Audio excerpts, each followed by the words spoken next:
Hello all, just a reminder the limited edition Name Explain figurine is still available for pre-order, and these guys will only be made if enough of you order one now, and there's only around 10 days left in the campaign. So if you have any interest at all about owning your own little Pocket Patrick, then you have to act fast and order one right now. There'll be a link down below for where you can get yours. Anyway, something a little bit different today. As I took a day off this week, I thought I'd share with you guys an etymology extract from my history podcast, AD History, where me and my co-host Paul are retelling some of the most interesting and biggest stories from 1 AD to now, decade by decade. In the most recent episode, I talked about the construction of the Colosseum, and I thought to myself, would the Romans have really called it just the Colosseum? Please enjoy. This is the AD History podcast. Keep up with the show and join the discussion by following AD History on Twitter with the handle at ADHistoryPC and the hashtag ADHistory. Check us out over on Facebook, Instagram and YouTube by searching AD History Podcast, as well as, of course, tgnreview.com/ADHistoryPodcast. Now back to Paul and Patrick. So Patrick, this is one of those times in AD history in which one of our subjects just perfectly dovetails into another, and in many ways, in its most physical way. Patrick, you have the floor. You couldn't have said it better. Paul. That definitely is true. As you mentioned, while the Roman Empire were busy destroying something, from this destruction rose some new construction. And what was constructed in Rome, due to what you talked about, is perhaps the most iconic landmark of not just the Roman world, but perhaps the most iconic landmark of ancient history as a whole. Maybe just somewhere with the pyramids as well, quite possibly. And it's quite possibly the most well-known landmark in Italy to this day. It's like Italy's Big Ben or their Statue of Liberty. This is, of course, Rome's Colosseum. And while we may call it the Colosseum, would the Romans have called it the Colosseum? Of course, right now I have to go on a bit of a name explain tangent, because the Romans would not have called it the Colosseum. Colosseum comes from the word Colosseum. It's a different sort of spelling variation of it. And that simply means amphitheatre or stadium, or just somewhere for public gatherings.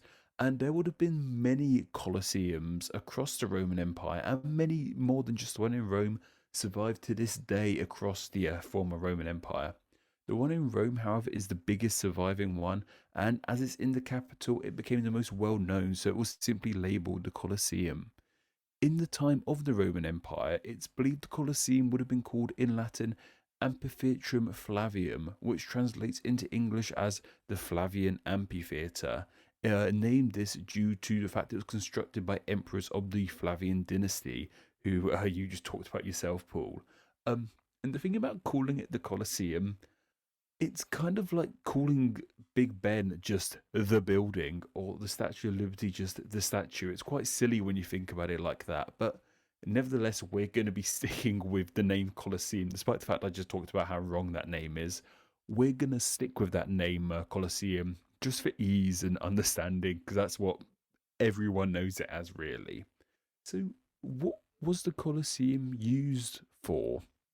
And of course, most famously, it was used for gladiatorial contests. Gladiators of Rome would do battle with each other within the Colosseum to entertain the masses, and there would have been shows every day, more or less. There was always something going on in the Colosseum, ideally, to keep people entertained, which we'll talk about in a moment. And we have this idea that gladiators were fearsome warriors who trained all their life.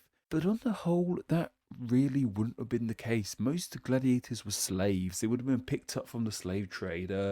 Slave masters would have picked the strongest, biggest slaves out the lot and would have trained them up to fight. But they by no means would have been expert fighters. A lot of them may not have wanted to be there. However, this wasn't the case for all gladiators. Some were just normal citizens who faced hard times and were in need of money. And I even read that some people just did it for the fun. So we would have definitely have had some people there who had trained all their life to be in the Colosseum. Gladiators wouldn't just fight each other, however. Sometimes they'd be pitted against wild animals, and this includes the likes of lions, bears, rhinos, tigers, elephants, and even giraffes. Any kind of big animal that Rome could have claimed from their empire were brought to the Colosseum. It would have been quite the sight. And sometimes these animals were pitted against one another, and sometimes for entertainment, just solely for the day's entertainment, it would be just watching one of these animals eat a live human who was tied up to a stake. That would have been your day's entertainment before YouTube.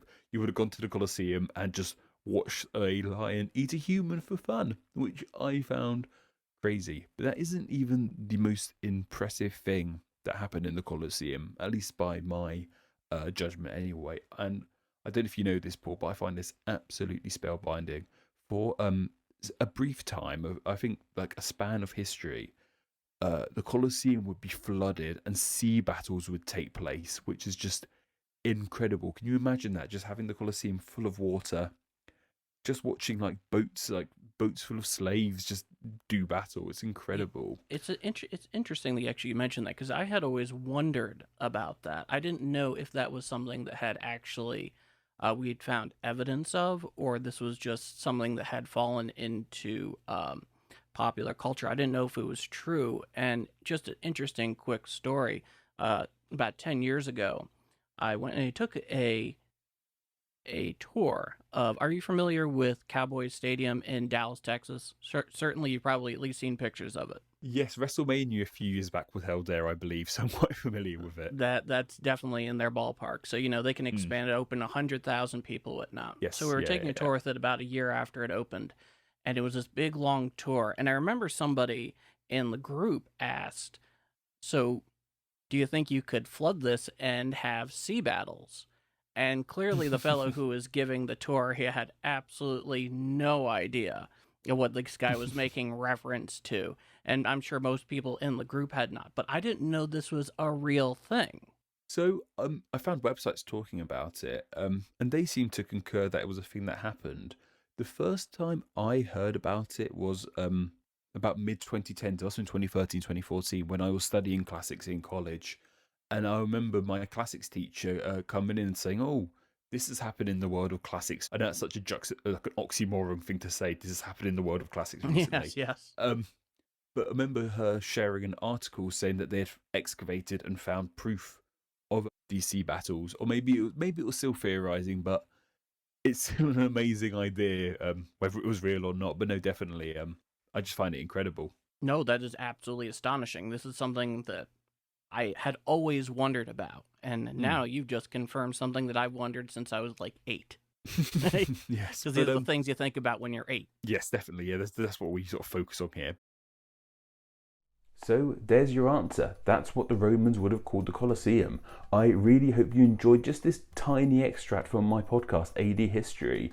If you want to listen to the full thing, it's available pretty much everywhere podcasts are found, and it's even available on YouTube. There'll be links for all that down below, so please do check it out. I really, really recommend it. It's a really fun listen. Okay guys, there'll be more Name Explain videos coming up this week. More videos of AD History coming up, videos, podcasts, whatever I'm meant to say. I haven't scripted this final part. Take care guys, see you soon. Thank you to all my patrons who support Name Explain on a monthly basis. Name Explain depends on small monthly donations from fans like you to help keep the channel running. Just a small amount of $2 a month helps in a huge way, grants you patron exclusive Name Explain extras, and gets your name here with all these awesome people. Thank you.